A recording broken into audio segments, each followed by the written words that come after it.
From the New York Times, it's The Headlines. I'm Tracy Mumford. Today's January 2nd, 2026. Here's what we're covering.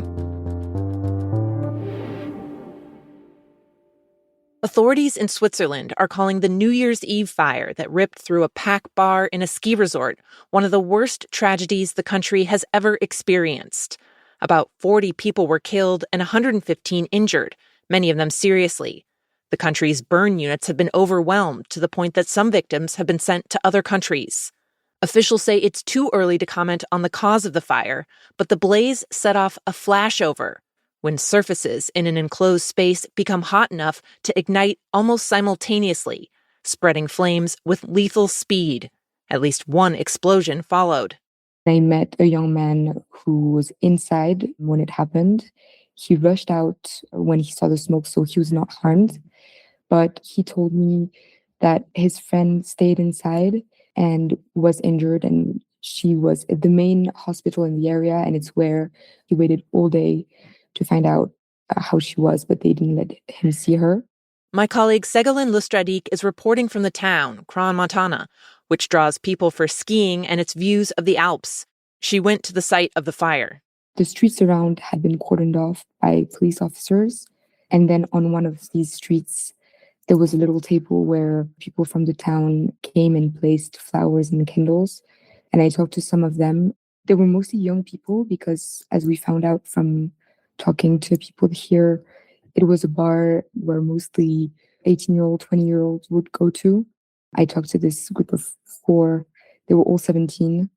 And they were supposed to be at the bar. They arrived a little bit late. And when they got there, police and firemen were already there. People were rushing out. They said that, people were trampling each other, that it was total panic. I think now there's going to be a lot of attention on understanding exactly what happened, because from what I found out talking to people, and I think some of videos and photos that are being posted on social media, it seems like there was only one exit, and there's a feeling that people were trapped downstairs. So I think there's going to be a lot of attention now on accountability, safety measures at the bar, and how it could just go up in flames so quickly.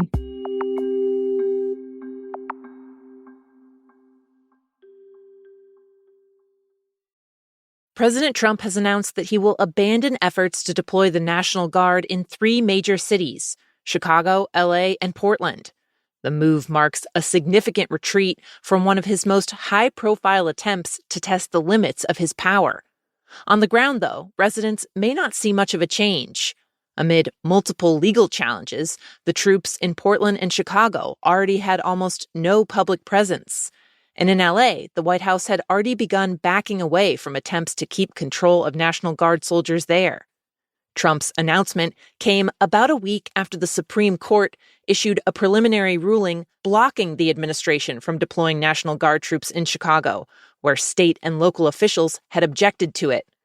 Notably, Trump is not pulling back troops from Washington, D.C., or from Memphis and New Orleans, cities in Republican-led states where the governors haven't challenged the deployments. Writing on social media, Trump said he would not hesitate to redeploy troops in the future. Quote, "We will come back, perhaps in a much different and stronger form, when crime begins to soar again. Only a question of time."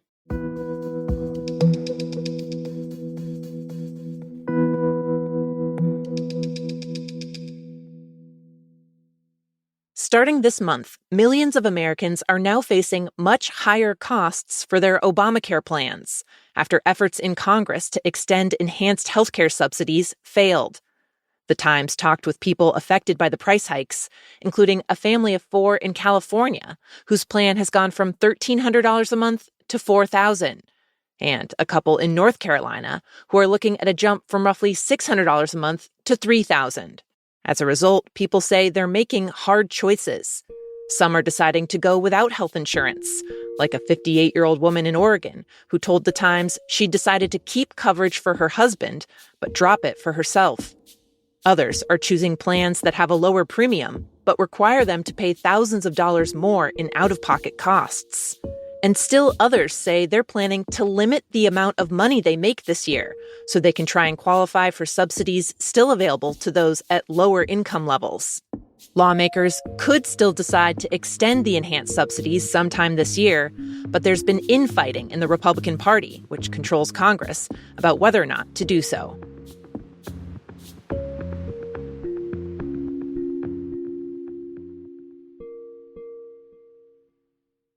In the past several months, a push by the tech giants of Silicon Valley to embed artificial intelligence in classrooms has been picking up steam. It's happening around the world: Thailand, Iceland, India. Microsoft has signed a deal to bring AI tools to schools in the UAE. In El Salvador, Elon Musk's AI company is developing a tutoring system using the Grok chatbot. And in the US, some of the country's biggest school systems have introduced their own collaborations with tech giants. The companies argue that their technology can be a boon for learning and teaching, quickly creating quizzes, breaking down complex topics, and helping to write lesson plans. And some teachers in the pilot programs say that since many of their students are already using AI on their own, bringing it into the classroom gives them a chance to teach kids how to use it responsibly and not just blindly trust what chatbots say. But some health groups warn that the rapid spread of AI in schools could pose risks. One recent study found that popular chatbots may diminish critical thinking. And a digital policy expert at UNICEF recently said he was concerned that without proper guidance, the global push could, quote, actively de-skill students and teachers.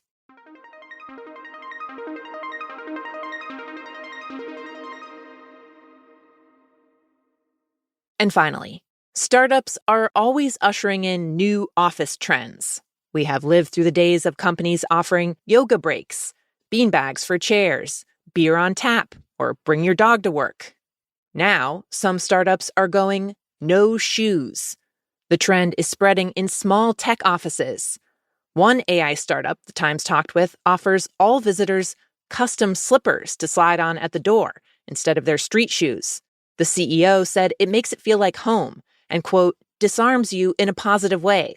And she considers it in keeping with how she grew up, with people taking off their shoes at home and in temples. An economist who studies how people work called it pajama culture in action. Basically, people who developed some cozy work-from-home habits during the pandemic are now bringing those back to the office with them. He said it also speaks to just how many hours people may be working at those startups. If you're going to be there for 12 hours a day, 6 days a week, you might as well be comfortable. This actually isn't tech's first go-around with showing your toes.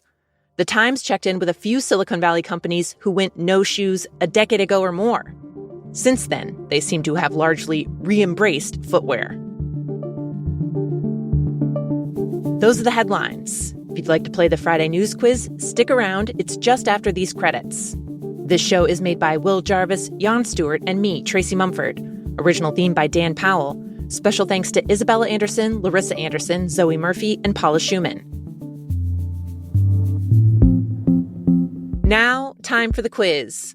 A little New Year's theme here. We have a few questions about 3 big winners of 2025 who are poised to be major players in 2026. Here we go. Please repeat after me. Raise your right hand. I, Zoran Kwame Mamdani. This week, Zoran Mamdani was sworn in as the mayor of New York City after a meteoric rise from a virtual unknown to one of the most prominent figures in American politics. So help me God. So help me God. Congratulations, Mr. Mayor. He picked an out-of-the-way spot in the city to take the oath of office. Your question, where was he sworn in?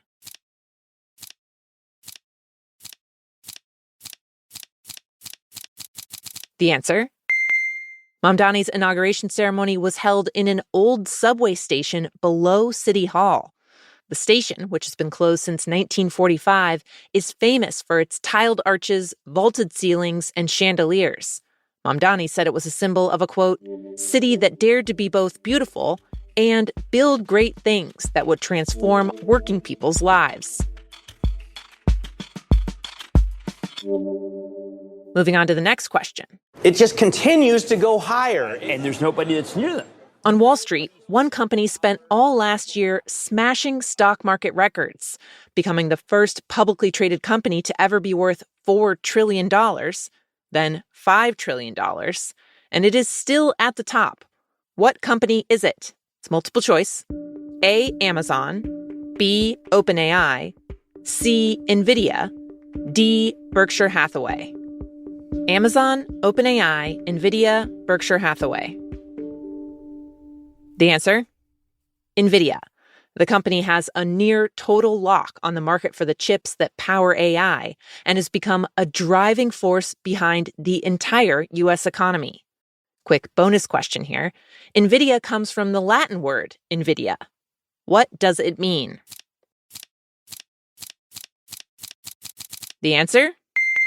Envy, which seems fitting. And last question. In the streaming wars, YouTube has been dominating the competition, capturing a bigger and bigger share of Americans' attention. Recent data shows the platform accounts for about 13% of all viewing time. The runner-up is Netflix with just 8%. Your question, which YouTube channel has the most subscribers heading into 2026? Here's a hint. I don't care how long this takes. Whichever one of you leaves last wins $500,000. The answer is Mr. Beast, who has racked up 457 million subscribers. That is more than the entire population of the United States. Here, hit the button, you can be in a video. Woo! That is it for the news quiz. I'm Tracy Mumford. The headlines will be back on Monday.